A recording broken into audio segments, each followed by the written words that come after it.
Well, when you're looking to date, finding your soulmate may not be the best option. In fact, experts say that you are setting yourself up for failure. Terrence Alspaugh from Family Solutions of Maryland is joining us live in the studio with more on this. Terrence, thank you so much for coming in. Oh, thank you very much, Tom. Good to see you again. Good. Yeah. Well, we've all heard it though. You know, we're soulmates. We're soulmates. But that's not always a good thing to hear, right? No. Let me tell you why. Right before I got married, a couple in the church pulled me aside and said, "Terrence, we want you to know something. Marriage is the best of times and it's the worst of times. And the bad is really bad.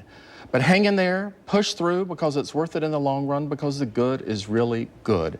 This year, my wife Leslie and I celebrated our 20th wedding anniversary, but I still remember that advice given to me, because that was a realistic assessment of what to expect in a marriage.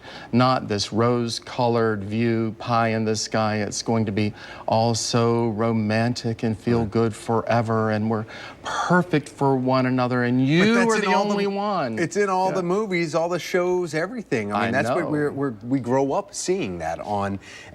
Basically, every made-for-television movie has that at the end. The Hallmark Channel is built on that premise. So it gives this distorted perception of what marriage is supposed to be, and I think a lot of couples beat themselves up because they compare themselves against these romantic couples, and why is it not working out this way for us? And nobody lets them see the behind-the-scenes, ordinary daily events, the struggles of finding your spouse's left shoes in the middle of the hallway or wet towels on the bathroom floor, all these kinds of things that we have to learn to live with. So where should we set our standards then? Obviously that standard is just, you're not going to find that. So where should we set it? How should we gauge our standard, or how do we meet the person that makes us happy? Well, I think that it's important to really know yourself before you're going into a relationship, to know who you are and what you're looking for. And there are lots of good premarital instruments like Prepare and Rich that actually have a filter in there for idealistic distortion. So when marriage counselors like me use that, it will show if the couple is viewing their relationship through too much rose-colored glasses, to bring it down a little bit more to reality-based. But you still want the romance going into the relationship. You still want the love piece, but you've got to face the hard reality, like how to handle conflicts. How are you communicating? Do you understand that we still need me time when we're married and we time? And that sometimes we're going to disagree on things. So if you have a couple that comes in and one of them is saying, you know what, this is my soulmate right here, how do you approach that?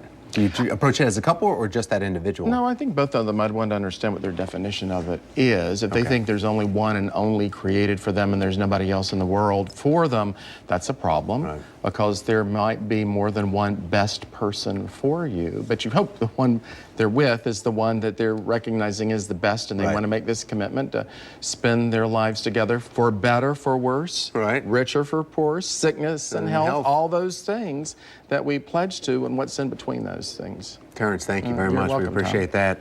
There are other fish out in the sea. We just want to find the right one, right? Right. All right, thank you. Well, if you'd like to learn more, just log on to foxbaltimore.com/morning.